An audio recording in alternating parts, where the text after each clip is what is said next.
ये हमारा कहीं इज्जत से ही हमारा नाम ले तो छोड़ दम नहीं। हां लानी ले जाई में ना दोगला ए महाराज हमार राम दुगल सेठ दुगल देखी दो गला बोल अरे दुगल ई साला पहले हमारा नाम के त इज्जत नहीं खे करत तई काई हमारा बहन के इज्जत करी दोगला ए सॉरी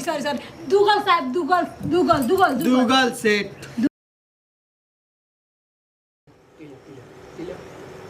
अरे पीने न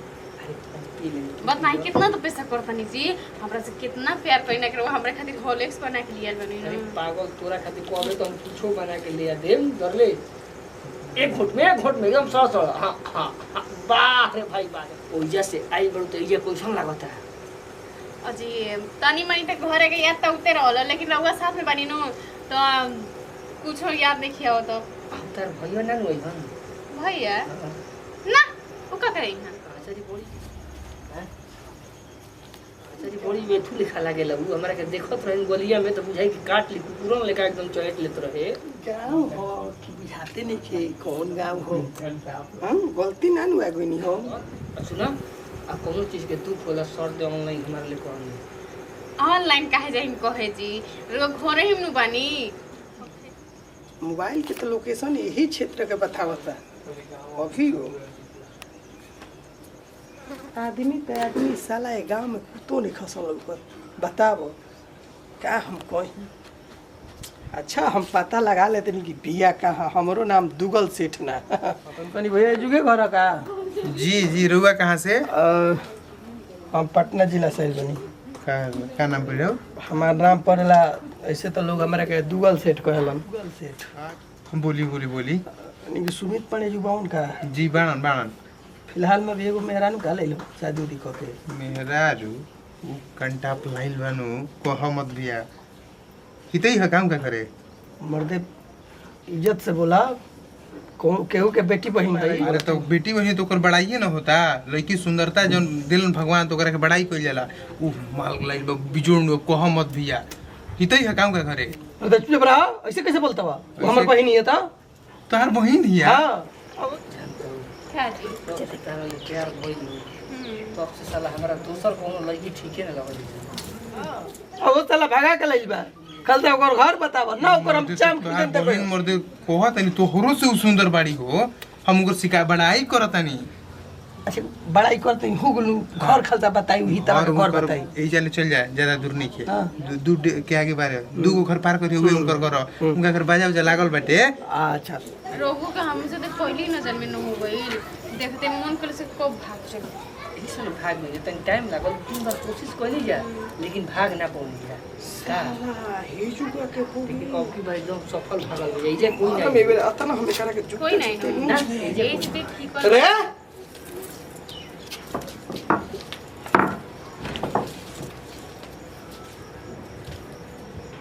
हेने सुन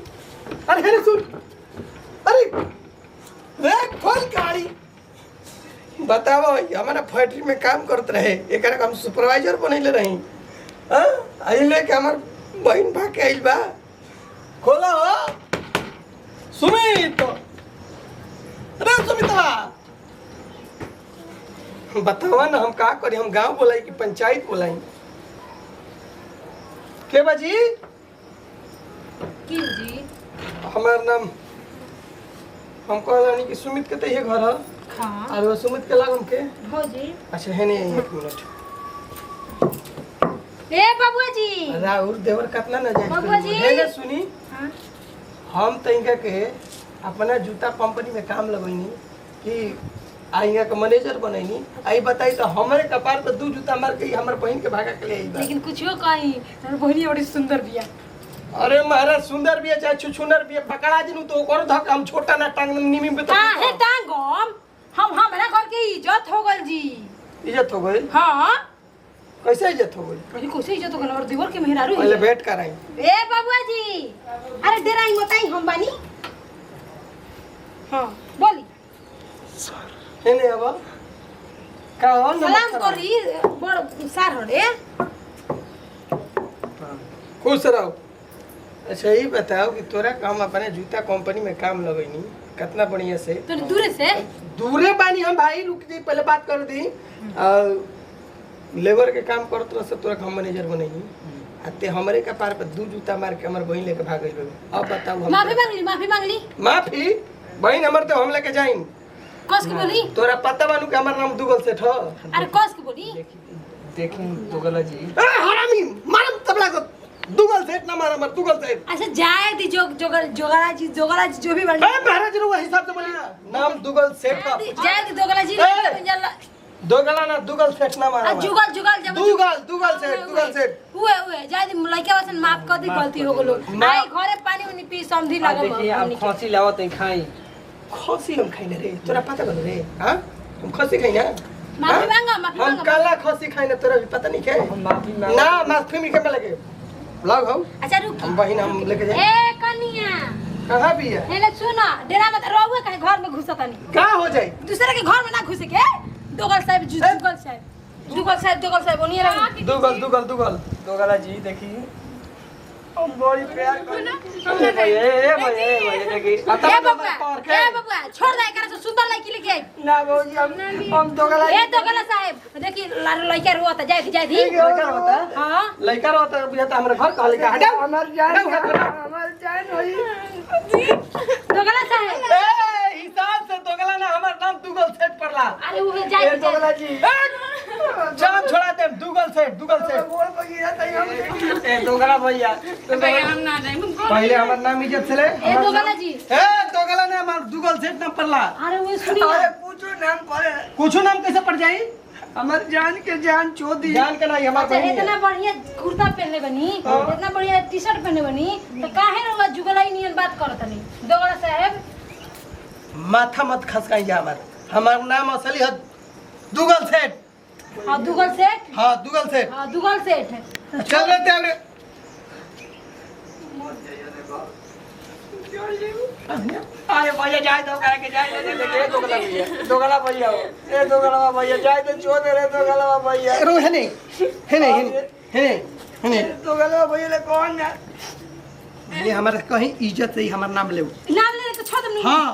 नानी ले जाई में ना दोगला ए महाराज हमार नाम दुगल सेठ है। दुगल देखी दोगला भैया अरे दुगल ई साला पहले हमारा नाम के तो इज्जत नहीं करत तई कई हमारा बहन के इज्जत करी दोगला ए सॉरी दुगल साहब दुगल सेठ दुगल सेठ दमक दू दमक क ल दुगल सेठ इज्जत से नाम कहा दिली बेल के बोला तो नहीं दम भाई दो हां बोल दे लम में ला ना। ग दोगला हो गए दुगल हो गई दुगल सेठ है दोगला ना का मत खराब करो ई जब हमार नाम इज्जत से निकले तई का हमारा बहन के राखी देखी दो दोगला भैया अरे महाराज कहीं का हमार नाम दुगल सेठ है दोगला ना नाम हो दुगल हमार नाम पाउन के मारा बनी पाउन का मर रही को हमारे का दुगल सेठ दोगला ले जा उन भाई ले जा दोगल जी हां अब से कहो दो दोगला जी हाँ। अरे दोगल जी कहो दुगल सेठ दुगल दुगल दुगल दुगल गुदल साला कहीं का दुगल कहो दुगल एक पति 10 वाली कवर देने का बड़ा तो काहे ना कहबे दू मतलब दू ग दो गल दुगल अरे दुगल हां दुगल सेठ दोगल ना दुगल दोगला सेठ ना दुगल सेठ मारे भज तो ना बिक देबे दुगल सेठ ना दुगल भैया दोगला सेठ दुगल सेठ दुगल तुम बोलती दो दो दुगल रे साला दू दुगल जैसे गूगल ए सुनी गूगल हटा के दुगल राखी बहुचट पागल का हमारा काम नहीं क्या के दोगला भैया अरे दुगल भैया अरे दोगला भैया रे पानी पी ले रे दोगला हम का पानी पी रही दोगला भैया चली फेंक जा सुनो ने चली एगो बात बताओ का जी आता ना बड़ फैक्ट्री के मालिक हो गई आ एगो ना 4 गो फैक्ट्री चलावेला तबो नाम रखले बा दो दोगला ओ जी जोन बचपन से हमारे उहन मनोरम आखिर पैदा हो काहे रुआ के नाम बटे सुमित काहे बटे तुम ठीक बा देख ई बताओ आखिर वो पैदा होखत ना रहे कि पैदा करावल जात रहे हो करा के पहले जमाने के बूढ़ी बूढ़ा जोन रहलन उ कुल ना रखत रहलन हां अब चली अब तो गइलन नु अब तो कोई रोक टोकाला एक नहीं बात कहार कोनो भाई सुतवाला निखे नु